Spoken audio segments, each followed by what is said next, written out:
आज की कहानी का टाइटल है म्यूज़िक एट द फार्म, खेत पर संगीत। देखिए, हम इस स्टोरी में ग्रामर के कुछ रूल्स देखेंगे, साथ ही साथ इम्पोर्टेंट वोकैबलरी भी सीखेंगे। इम्पोर्टेंट वोकैबलरी आपको वीडियो के अंत में मिल जाएगी। देखते हैं आगे वीडियो में। Leopold played. देखिए, प्लेड का मतलब वैसे तो होता है खेलना, लेकिन प्ले का जो यूज़ किया जाता है, जो म्यूज़िक इंस्ट्रूमेंट होते हैं उनको बजाने के लिए भी किया जाता है ना। क्या बजाया जाता है? द वायोलिन, ब्यूटीफुली, खूबसूरती के साथ। लियोपोल्ड वायोलिन बहुत खूबसूरती के साथ बजा रहा था। वट लेकिन ही उसने या उसे नीडेड ज़रूरत थी टू प्रैक्टिस अभ्यास करने की। समवेयर कहीं, है ना, लेकिन उसे कहीं पर अभ्यास करने की ज़रूरत थी। क्वाइटली कैसे? शांति के साथ। क्वाइटली शांति के साथ। एज क्योंकि, देखिए एज का मतलब जैसे भी होता है, लेकिन यहाँ पर जो यूज़ हुआ है वो क्योंकि इसका मतलब निकालेंगे। क्योंकि ही वह वाज था प्रिपेयरिंग तैयारी कर रहा टू गो जाने के लिए टू अ म्यूज़िक कॉलेज, एक संगीत के कॉलेज में। ही वह कैम आया टू द कंट्री साइड, यानी कि कंट्री साइड का मतलब होता है देहात। वह देहात को आया।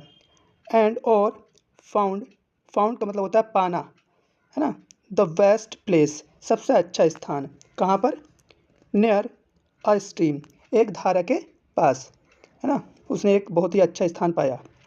दैट जो, रैन, रैन का मतलब दौड़ना भी होता है या बहना भी होता है, ठीक है। जो बह रहा था या दौड़ रहा था आउटसाइड, बाहर की तरफ। कहाँ से? फार्मर विंगले यार्ड्स, जो किसान विंगले है उसके खेत से। It had below trees. देखिए यहाँ पर क्या है? बिलो का पेड़ है।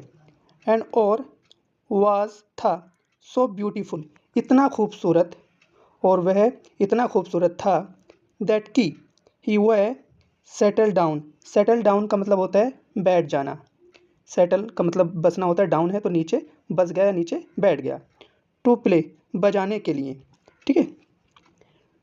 द म्यूज़िक, संगीत, ड्रिफ्टेड ओवर। देखिए, ड्रिफ्टेड ओवर का मतलब होता है, ड्रिफ्ट का मतलब होता है बहना, ओवर किसी के साथ, है ना, या किसी के ऊपर से बहना। अ स्ट्रीम, धारा के साथ। एंड और इनटू द फार्म, और वह क्या है? फार्म की तरफ चला गया। जो उसने म्यूज़िक बजा रहा था वो उस धारा के साथ बहकर कहाँ तक पहुँच गया? खेत में पहुँच गया। ऑल सभी, द क्रिएचर्स, जीप, एट द फार्म, खेत पर, वीकम हो गए। स्टिल, वीकम स्टिल का मतलब होता है शांत होना, ठीक है। ये एक साथ पढ़ी जाएगी, वीकम स्टिल, शांत हो गए। एज क्योंकि या जैसे ही, है ना।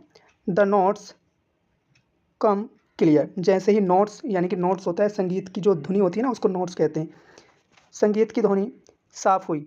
एंड और ब्यूटीफुल, और खूबसूरत। ओवर द एयर, हवा में, जैसे ही संगीत की खुशबू साफ और मधुर होकर हवा में मिल गई।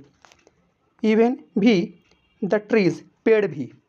एंड और द फ्लावर्स, और फूल भी। सेम, मालूम हो रहे थे। टू लिसनिंग, टू लिसन, सुनते हुए। पेड़ और फूल भी ऐसा प्रतीत हो रहे थे जैसे कि वह सुन रहे हैं। इंचेंटेड, देखिए इंचेंटेड का मतलब होता है मंत्र मुग्ध करना, है ना, मंत्र मुग्ध करते हुए। Farmer Bingley came out, came out का मतलब होता है बाहर आया। जो किसान बिंगले है वो बाहर आया। एंड और स्टूड एट द डोर, और खड़ा हो गया दरवाजे पर। वॉचिंग, देखने के लिए। द यंग मैन, जवां आदमी को। प्लेइंग, बजाते हुए। द वॉयलिन, वॉयलिन बजाते हुए। किसान बाहर आया और दरवाजे पर खड़ा हो गया, और जो वो वॉयलिन बजा रहा था जवान लड़का उसको देखता रहा। कहाँ बजा रहा था वो? Under the below tree, below tree के नीचे। ही वह वॉकअप, यानी कि वॉकअप का मतलब होता है चलते हुए। टू हिम, उसके पास गया। क्वाइटली, चुपके से या शांति से, वह चुपके से चलकर उसके पास गया। वेयर डू यू स्टे, तुम कहाँ रुके हुए हो, है ना। स्टे का मतलब होता है रुकना या रहना। तुम कहाँ रुके हो या तुम कहाँ रहते हो। ही आस्क्ड, उसने पूछा। व्हेन, जब लियोपोल्ड स्टॉप्ड, रुक गया, यानी कि जब जो लियोपोल्ड है वो गाना बजाने से रुक गया तब पूछ रहे हैं वो। आई हैव नो होम, मेरा कोई घर नहीं है। आई, मेरा, हैव का मतलब होता है रखना या होना। नो होम, कोई भी घर, मेरा कोई भी घर नहीं है सर। ही रिप्लाइड, उसने उत्तर दिया। विल यू स्टे, क्या तुम रुकोगे। विल का यूज़ पहले हुआ तो सेंटेंस जो हमारा कैसा हो गया, इंट्रोगेटिव। रुकोगे ऑन माई फार्म, मेरे खेत पर। एंड, और, नाउ, अब, the farm had music every day, और अब जो है खेत पर हर रोज़ क्या होता था, संगीत बजता था। एंड, और, लियोपोल्ड वुड, देखिए वुड का मतलब होता है जो आदत को शो करता है ना, कि मैं किया करता था, खाया करता था, इस सेंस में ना, तो उस सेंस में वुड का यूज़ करते हैं हम। And Leopold would go to college, जाया करता था कहाँ, स्कूल। एज वेल, भी, एज वेल का मतलब होता है भी, और लियोपोल्ड कॉलेज भी जाया करता था। ये स्टोरी यहीं पर कंप्लीट होती है। मिलेंगे नेक्स्ट वीडियो में। Bye, take care.